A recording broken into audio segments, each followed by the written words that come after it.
All right, so we'll jump right into it. But for me, mixing starts right when the producer starts to produce the track. Making sure you got the right sounds, is important, because when you get to the mix stage, there's sometimes you can run into problems with phase issues and things of that nature. Just not having the right kick drum, not just having the right snare, bass, whatever it might be, and that could just really damage your mix. So, producers, if you're listening, make sure you select the right instruments. When making a beat and so forth. And sometimes it means you may have to go back and you might have to change out the drum. You may have to change the snare. You may have to change a piano or whatever just to make things right. But anyway, as you look here on my screen, when it comes to mixing for me, I start out with the beat. Okay, getting the beat track, getting the instrumental track right. Before adding anything else to it, vocals. Before adding vocals, I gotta make sure the beat's right. Because if the beat's not right, it makes no sense for me to add vocals to it. And a lot of these videos you see out here, you'll see a lot of people using a 2-track. So the beat's already mixed. So all these other guys are showing you is how to mix the vocals into the beat. But I'm gonna show you about the beat. So as you look at my screen, where I like to start is with the beat, okay, with the drum, snare, the hi-hats, the cymbals, and all that kind of thing. The rhythm section, which really gets things going. It has the vibe, So that's where I start. And on my screen, as you look at my screen, you see all my faders. They've already been pre-positioned to where they need to be for this mix, and I'm not going to go back and change it for time's sakes. But what I would tell you is all my faders, when I start, they're at 0. I mean, they're not at 0, but they're where there's no sound coming. All faders pulled all the way down where there's no sound coming through, and I bring them up slowly. And in this stage, it's called gain staging, where you adjust your faders, and I'm not messing with any pans at this point.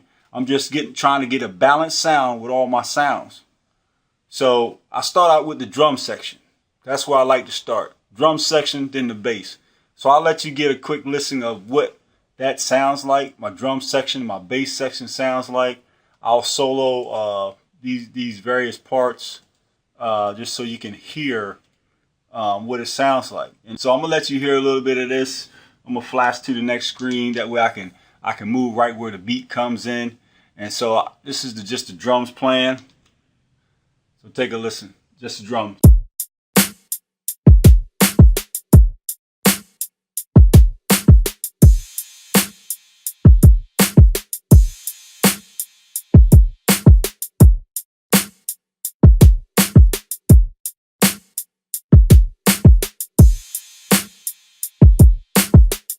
Okay, so those are my drums. And then what I do is after I got my drums together, I bring my bass in. And at this point, I've done no panning. I just want to bring my instruments up where I can begin to hear everything together. So I bring my bass in, which here's my bass here. Actually, I got 2 basses on this. I got a Moog bass, and I got a regular bass. I don't know exactly what type of bass I use, but it's another bass. But I put this other one under to give it a grimy sound, sort of like some distortion, so to speak, but it makes it a little bit grimy. And so then after I got my drums hitting like I want to have my drums hitting, then I bring my bass in. That's just how I like to do it, because the drum and the bass has the most energy in the song. And once you get those two right, then you can start building your other most important instruments around that. So check it out with the bass.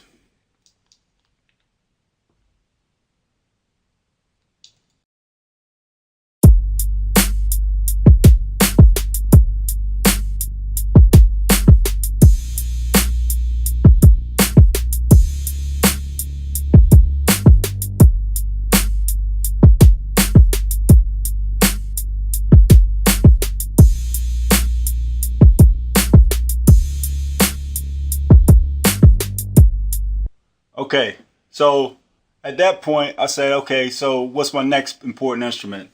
So basically, those instruments are the ones that normally play throughout the song, most of the time throughout the song, always playing. And in this song, there's two instruments that are playing a lot, and that is the guitar and the piano. Okay, and I'll turn that on in a minute so you can hear it. But what I wanted to also share with you is when I bring these instruments over, okay, here are all my wave files here, my stems. As I bring them over, I have to decide what is stereo and what's not stereo, okay? And if something's stereo, then I want to keep both of them. You know, when I drop my stems into the DAW, I use Reason to produce, and I do rewire, and I bring everything over. I like to see what's stereo. So if you look here, and I'll blow it up some more, you see these two, this is a hi-hat actually, and it has some type of effect on it. And you can see that the left side is different from the right side. And that's important to know. But in this case, I kind of just left them together. I didn't make this a mono track, but what I did do was leave them together when I started to move stuff around in the spectrum. So just keep that in mind. And there's some other examples I have here, like this pop chant. It's different. You can see this one side is smaller, this other side is bigger. And so again, same thing. It had an effect on it, and I didn't want to change that, so I kept it stereo. And so that's one thing I wanted to tell you as you get into your mixing, what to look for to make something mono or whether to make it stereo. All right, so let's move along here. Let's get back at it here.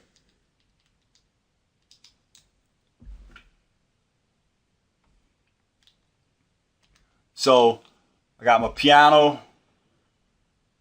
which is here. Got a Rhodes and a guitar. So I brought those two in because they're pretty much playing throughout the song. And so I want to make sure I get those in a good place where they belong and so forth, so that you can actually hear these instruments and make sure they're right in the mix. So let's play that real quick.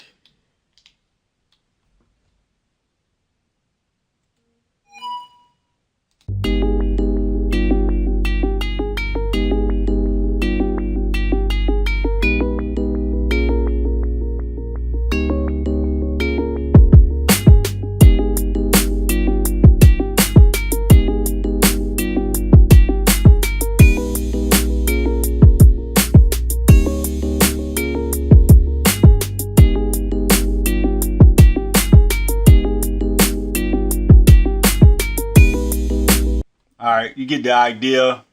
Got those level in the mix, and then everything else is just kind of like, hit and miss. I just brought in things as I wanted to, with no real order or direction. I just brought them in one at a time to get them going. And so my next instrument would be the pop chant, being it's one of the things that is ongoing throughout the song, continuous. So I brought that in next.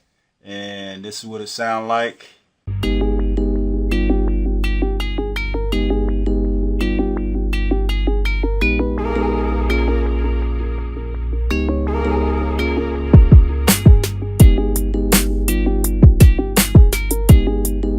Okay, at that point, I just started bringing things in. I got a transition sound I brought in just to get it in level with the rest of the mix.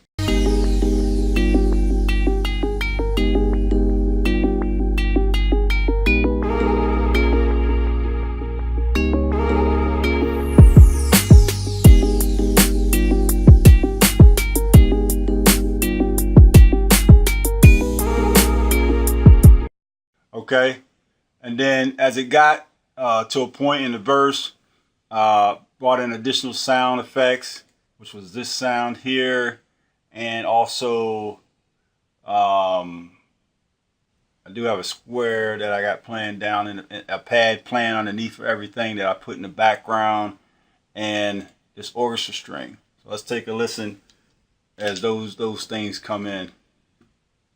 And I'll start about right here.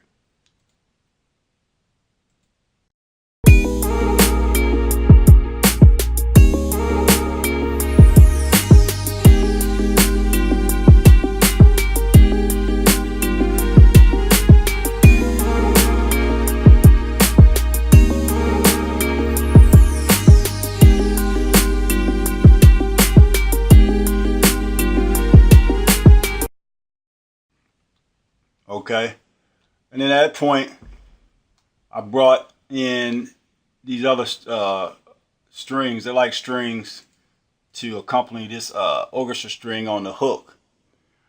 I balanced everything, and then I got into the point where I started to mix the sounds.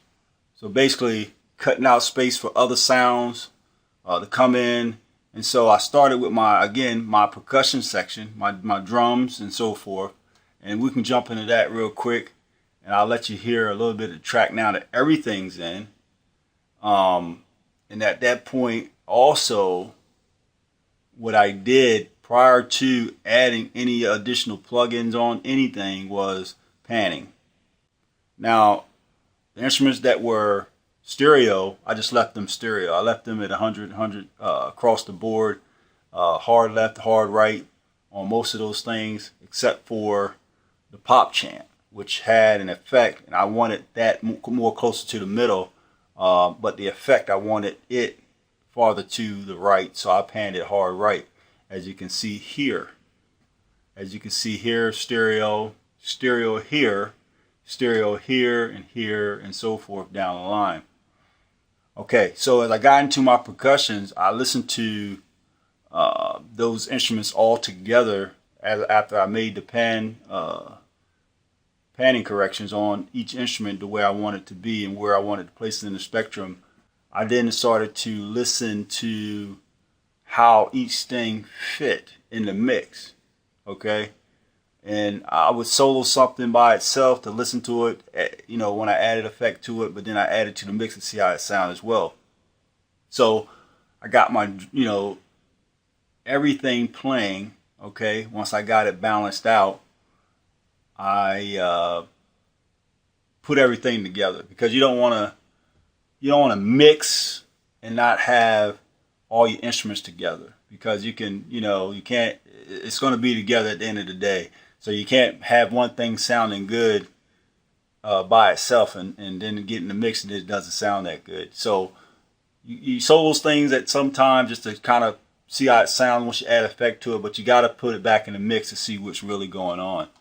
All right, so here are my drums. All right, I put a high pass filter on it, and I test this. You don't always have to do this. Okay, it's not always necessary. Some people say, do that, roll that off. Sometimes it's not necessary. Use your ears. Let your ears be your guide. But I did roll it off at 31. And, you know, everyone say, you know, you can't hear that anyway, right? You can't hear anything below that anyway. So get rid of all the rumbling. So sometimes it's great to do that, okay? So then on the drum, I didn't add this great plug-in here, and as you can see, I really didn't do anything. I just put it on there. Why? I put it on there. I wanted to give it a little more thump, a little more bump, but it was too much. But just placing this on there gives your drum more warmth, and it gives it more roundness. So I don't know what's going on under the hood, but something's going on, okay? So I added it on there to give my drum a little more warmth and a little more roundness here. All right, so high pass filter. So here's my snare. I just rolled off 80 hertz. Most boards, analog boards are at this 80 hertz is where you roll off, and I didn't want to take too much out of the snare. I just wanted to, you know, get it out of the way of the kick and the bass primarily. I did add some reverb, and I'll get to that in a second, just to kind of give a mono sound a bigger feel. And so basically, it gives it a bigger feel, and also makes it sit back in the mix a little bit and not be so up front. So it makes it sit back in the mix and gives it a bigger sound. Okay, so next is my snare number 2, which is in stereo. Same thing. It's in stereo. It's not up the middle, so those two are not fighting together for space in the mix. So, and then I added some reverb on it as well to give it just a little more warmth and a little more, make it bigger.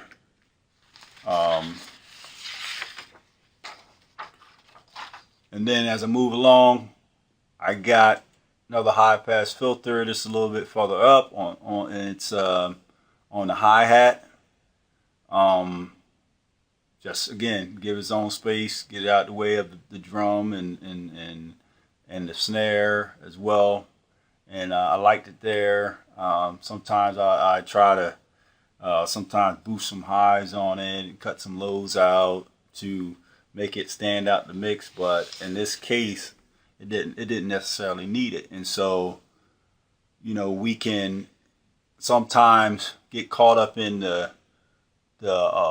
templates and doing what someone else did, but at the end of the day, your ears are key to anything you're doing when it comes to mixing.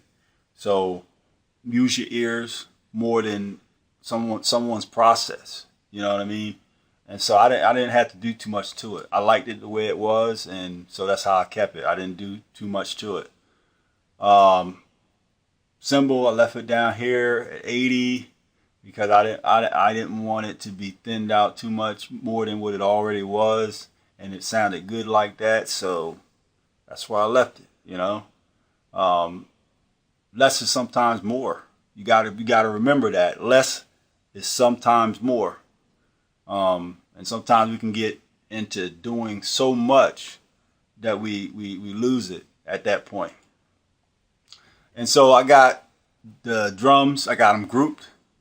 And I know I'm running into a lot of time here, but I want to give it to you guys, specifics, you know.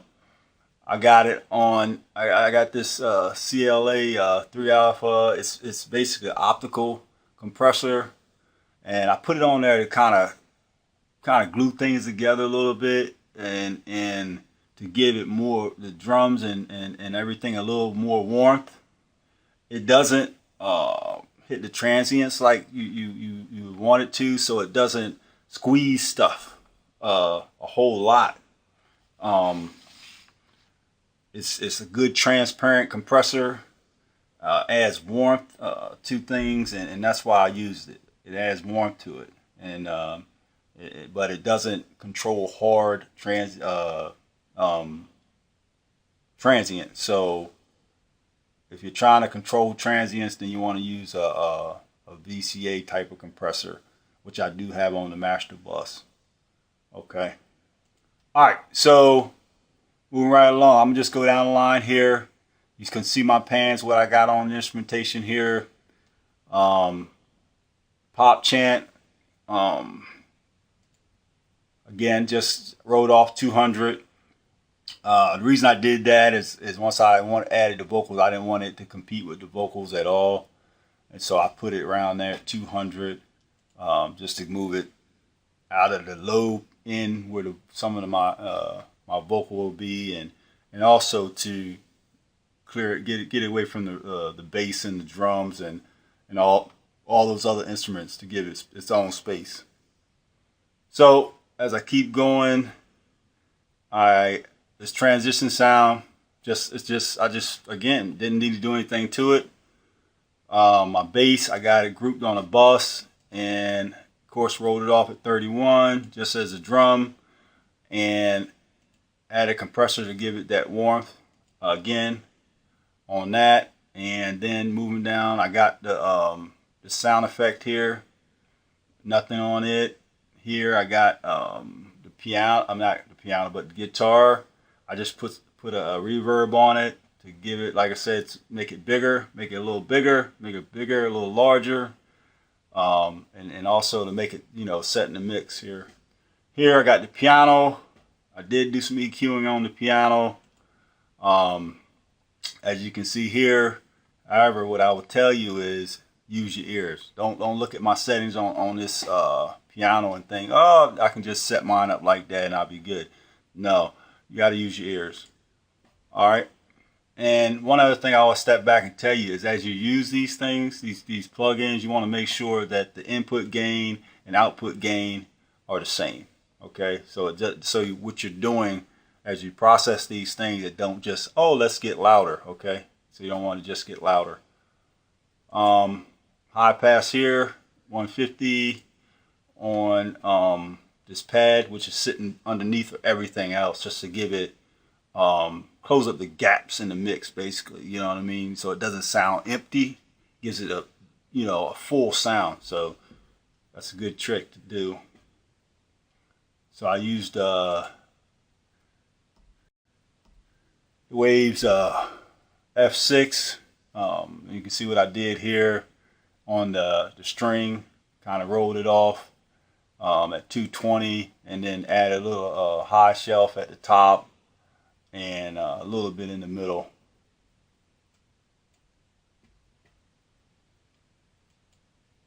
And this one I just really didn't need to do much. I wanted to keep the griminess of this one because it had like a distortion type of sound to the string, and I didn't want to take that out. I didn't want to thin that out because then it took away the feel. And so here, same thing on this, kind of EQ those two the same, and then I grouped them all on the bus, and then I put a stereo images on those, so just to spread them out a little bit, give them a bigger feel.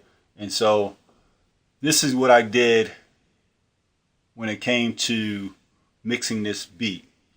Okay, and so what I tell you, I'll get into my vocal process here in a minute, and I ask you to tune back for part 2 of this tutorial to get the vocal part of this tutorial.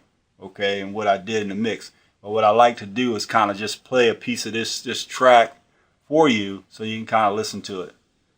And one other thing I would tell you I did, and I didn't share that with you, is on the master bus. And I'll take all these off here from here down because I didn't use them during the mix process. But I did use this compressor here during the mix process, and I use that compressor to give it some more thump, to glue the track together, so that it was tighter, and it made the mix a lot tighter and cohesive. And that's really the reason I used it. And that's that. So let me play a little bit of this track, and then there'll be a part 2 that I ask you to come back and watch. The part 2 will actually bring the vocals in. And if you haven't watched the mixing vocal video, then you need to look at that, because I'm going to kind of run through it real quick so that you can see that. So let me just go ahead and now play this. And if you got any questions later on, just hit me up and I'll read them and I'll come back. I can go into more detail about what I did. But as you can see here, when you got the right sounds in your mix, that sometimes it doesn't take a whole lot. It doesn't take a whole lot of EQing, a whole lot of stuff to get it to sound good. And that's why I say mixing starts when you're producing. So keep that in mind, that mixing starts during the production of the music process. And that's what I believe. So when I get this, it's not, oh Lord, I got a hornet's nest here, something I got to unravel and figure out how to make a drum sound good, because it's not a good drum, or it's not a good snare, it doesn't complement each other, or whatever the case may be. So just keep that in mind. So let's listen to this real quick.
All right. Hey, I want you to tune in for part 2 as I go into the vocal process.